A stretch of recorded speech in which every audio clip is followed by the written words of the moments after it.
On the news, police foil kidnap attempt in Katsina State, rescue 11 victims. Borno State Governor Zulum urges military to clamp down on collaborators of insurgents. And Federal Executive Council endorses landmark 10-year National Urban Development Policy.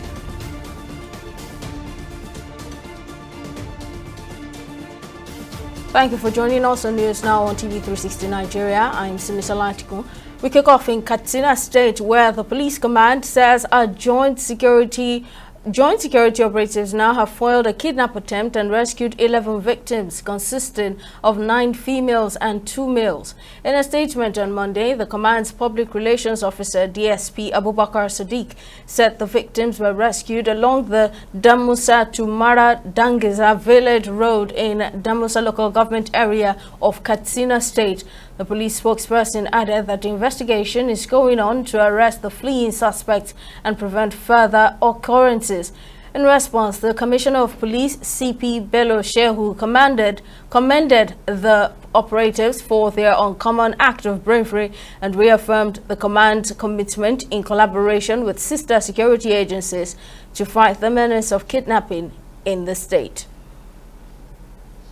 Still on security, Governor of Borno State Babagana Zulum has called on the Nigerian Armed Forces to decisively deal with anyone found collaborating with terrorist groups in the state. The governor made the call at a combined Sala luncheon organized by the Chief of Army Staff and the Chief of Air Staff, aimed at appreciating the bravery and sacrifices of wounded soldiers, boosting troops' morale and strengthening unity among military personnel. TV 36 correspondent Solomon Josiah completes the report. The Sala luncheon at the Maimalari cantonment in Maiduguri, the Borno State capital, brought together top military commanders, officers and men of the Nigerian Army and Air Force, including families of fallen heroes. In his address, Governor Zulum expressed deep concern over reports of individuals, including some within communities, leaking military intelligence and aiding insurgent activities. He urged the military to remain vigilant and take firm action against such acts of sabotage. The governor also reaffirmed the Borno State's continued support to the military in the fight against insurgency. Borno State will continue to stand shoulder to shoulder with the Nigerian Army and all security agencies in the fight against insurgency, and we will be building our communities for a peaceful and prosperous future. Let me use this opportunity to commend the theater commander, the NNJTM commander, the GOS7 brief, secretary commander, air officer commanding practical air command, as well as the head of the composite group, and officers and men of the Operation Honey Kai for their renewed commitment towards ending insurgency. In a show of appreciation, Governor Zulum announced financial support of 500,000 naira each to the 88 wounded soldiers and 3 million naira each to the families of deceased personnel who paid the supreme price in the line of duty. To the families of the deceased, as well as the wounded in action, I was told that right now we have about 88 wounded in action, and therefore the government of Borno State is announcing the donation of 500,000 naira to each of them, making the total sum of about 44 million naira. While commending the resilience and professionalism of the troops, the Chief of Air Staff, Air Marshal Hassan Abubakar, assured the troops that advanced combat aircraft have been deployed to the region to enhance the effectiveness and air operation against insurgents. To further reinvigorate the fight and maintain the operational tempo, Nigerian Air Force has deployed a series of new platforms and enhanced capabilities in the theater. The F-7 fighter aircraft has been stationed here and is combat ready for rapid response operations. An additional A-29 Super Tucano aircraft has also joined the fleet for precision strikes and close air support and is also capable of night fighting. Also, recently we inducted an Mi-171 helicopter, which now offers day and night bombing capability in addition to logistics resupply and casualty evacuation missions, even in challenging terrain. These platforms are here with you and are already delivering impactful results across multiple axes of operation. He also called for continued unity and cooperation across all service branches. On his part, the theater commander of Operation Hadin Kai, Major General Abdulsalam Abubakar, reiterated the military's commitment to restoring lasting peace to the northeast. He disclosed that within the past 2 weeks, more than 12 terrorists, including key commanders, have been eliminated in coordinated operation across Borno State. With a clear resolve to stamp out... I wish to also assure you, sir, that we will not be complacent to avoid a reversal of the gains already made. Rather, we shall remain focused on your new charge to be more decisive and intensify efforts to bring the insurgency in the northeast to an end in the shortest possible time. It is an all-out offensive for us. With a clear resolve to stamp out insurgency and restore normalcy in Borno, the state government says the renewed collaboration with the military offers a strong foundation for rebuilding lives and community. Solomon Josiah, TV360, Borno. In other stories, the Federal Executive Council has endorsed a landmark 10-year national urban development policy that introduces metropolitan planning commissions and embraces the innovative 15-minute city model to transform Nigeria's rapidly expanding urban regions. The disclosure was contained in a statement published recently on the official website of the Ministry of Housing and Urban Development, which described the policy as a landmark decision aligned with the federal government's commitment to sustainable urbanization.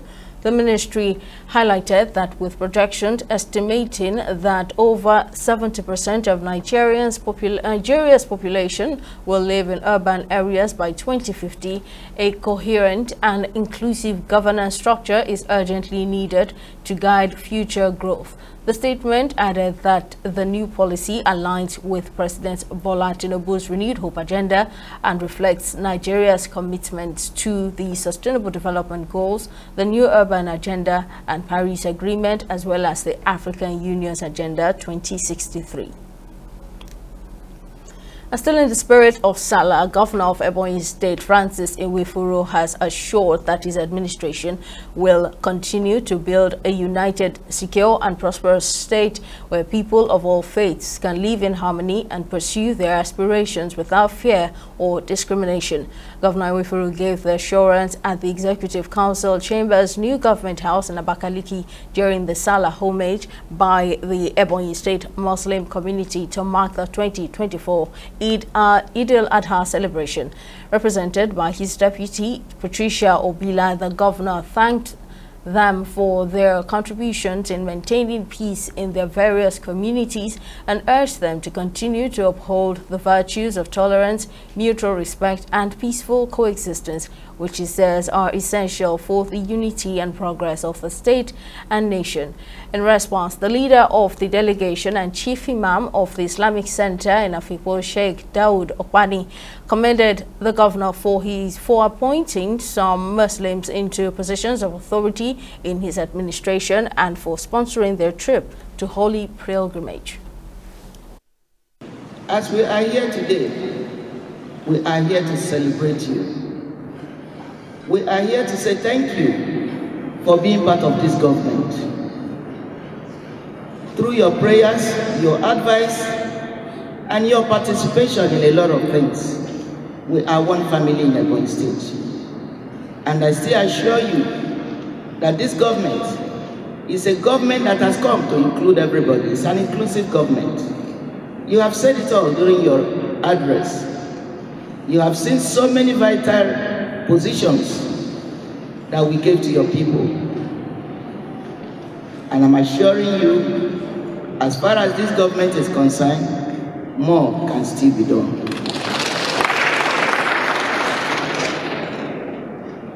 keep having faith in this government, keep praying for us, keep maintaining peace, especially in your various communities.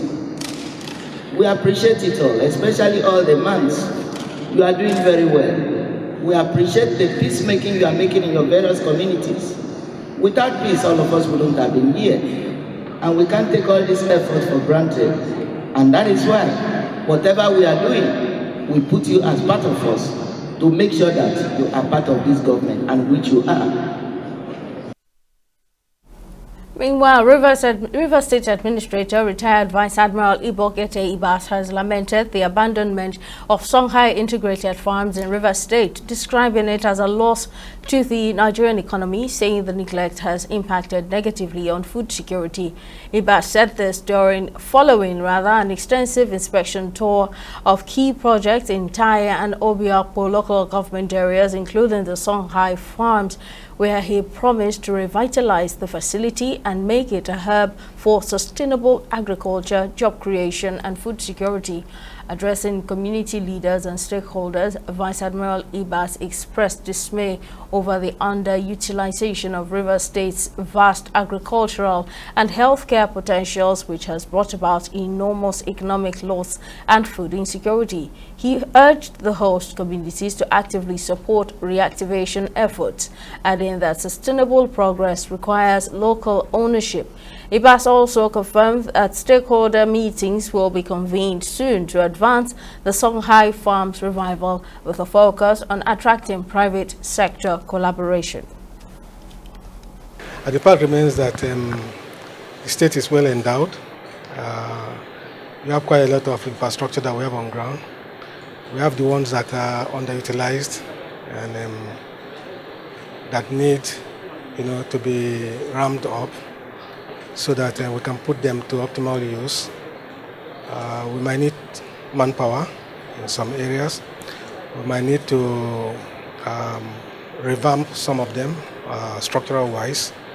And then we also look at the best way to manage this infrastructure so that the purpose for which they were built and for which resources were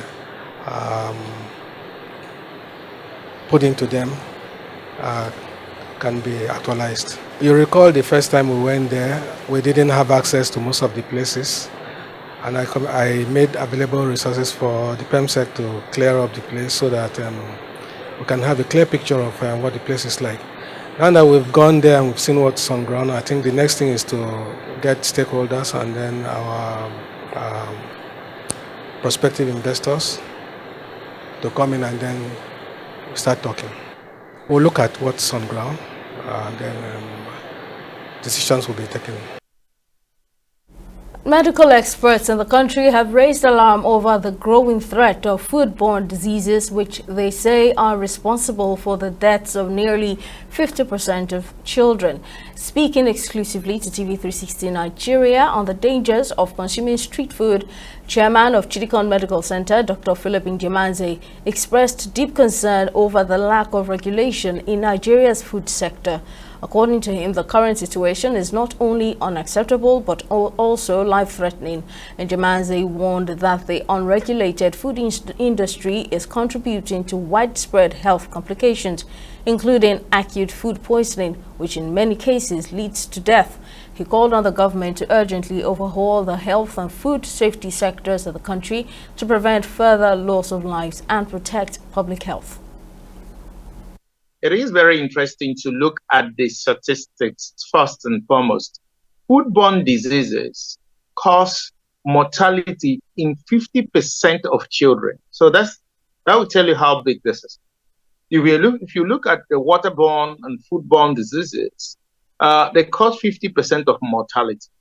So if we had no high levels of food, we'll be saving almost half the children who die in childhood.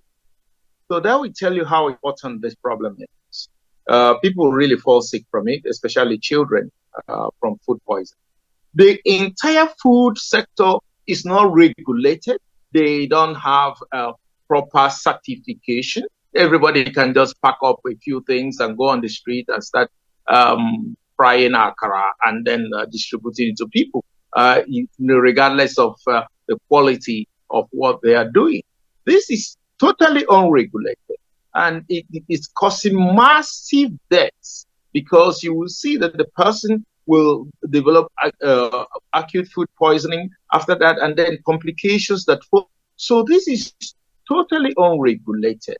And what we need to have is not just simple measures. We need to enthrone this missing prophylactic arm of health. It's usually headed by a Surgeon General for the Federal Republic of Nigeria, Surgeon General for the different states, Surgeon General for the different local governments, and Surgeon General for each ward in Nigeria. So this is the whole structure, and they have a network of sanitary inspectors who are taught food science, how to preparation, preservation, and how to distribute this food, how to package this food so that people can get quality food.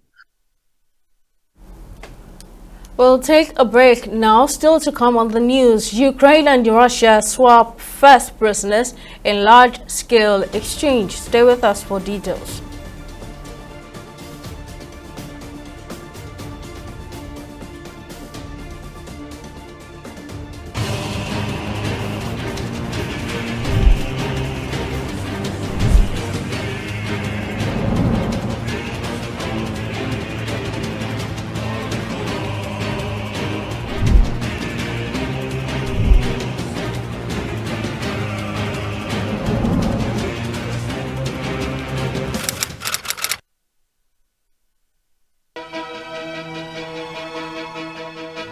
Opinions are free, facts are sacred, but truth is universal.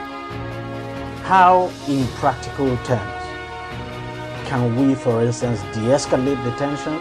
Because when you go into public office, you must be ready to answer to the people. We know where the enemy is. 3 places. The Lake Chad Basin, the border area between Nigeria and Cameroon, and then the Sambisa Forest. On Digi 360, we give you a complete dose of everything. Opinion, facts, and undiluted truth. I hardly believe what politicians have said in this part of the world. A new Nigeria is possible, a future is possible. We delve into the issues, dissect it so that you can understand it, use it to take action. I don't think there's any need for any governor to look for grant for ranching. Digi 360, dissecting the issues.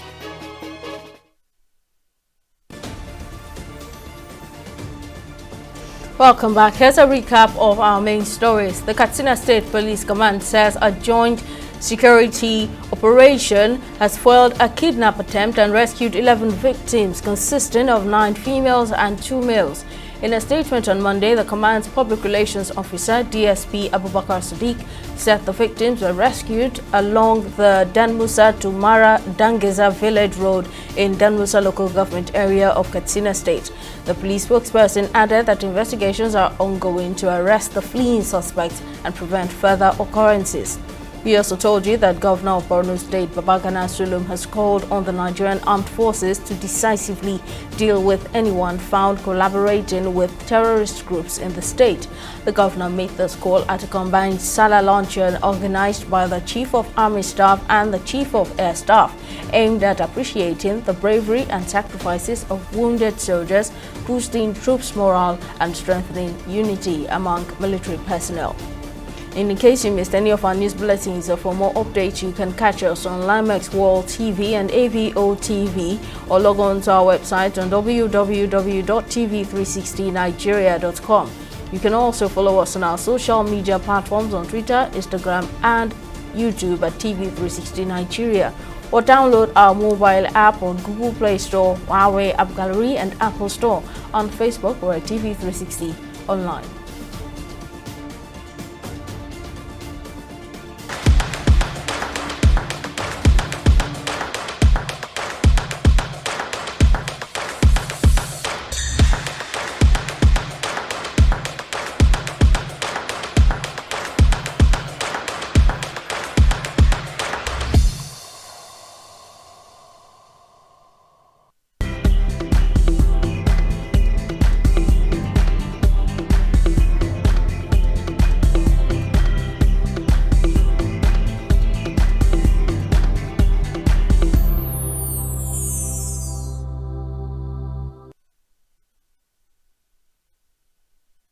Well, up next is business news. Tamilore Akekwalie has the latest. Over to you, Tamilore. Thank you, Simi. Hello and welcome to Business News. Now, Minister of Budget and Economic Planning Atiku Bagudu has highlighted President Bola Tinubu's bold reforms from the last 2 years, asserting that they are steadily preparing Nigeria's economy for lasting recovery, growth, despite current hardships. Now, meanwhile, a member of the recently launched Northwest Development Commission, Aminu Sulaiman, appealed to Nigerians for patience with President Tinubu, suggesting that his 2 years in office have been more effective than the preceding administration's entire 8-year term.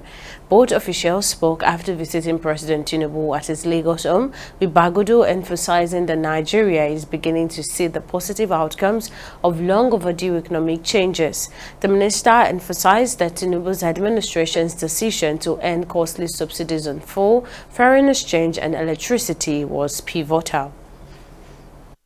When you even say a developing country, what does that mean? What differs a developing country from a developed country? Is the ability to invest, public and private investment. So correcting decades of underinvestment is a Herculean task, and that is central to reform. Whether it is security, whether it is education, human capital development, what we are suffering worse than the developed countries is underinvestment. So how do you correct underinvestment?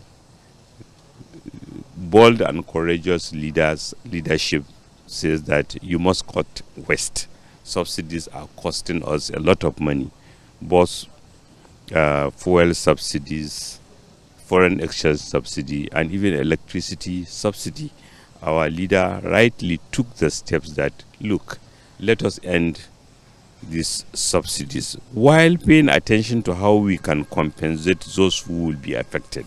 And the immediate result is that resources available to government have increased, particularly the subnational government. Resources available to local governments, resources available to the states have almost tripled. If we haven't taken those reforms, they wouldn't even be in a position to pay salary, talk less of doing. And with what we are doing with the federal government, the additional revenue, we are putting it to infrastructure use, we are putting it to consumer credit, we are putting it to agriculture, we are putting it to additional money in security, we are putting it to additional money on human capital development and innovations, digital skills, so that we can generate employment. We are not yet where we want to be, but these steps have turned the economy in the right direction, where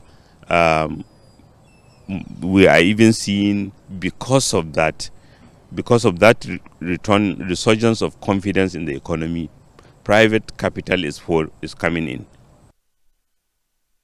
Still on business, the African Peer Review Mechanism, an instrument of the African Union member states, has faulted the decision of the International Credit Rating Agency Fitch Ratings to downgrade the African Export-Import Bank from BBB to BBB negative with a negative outlook.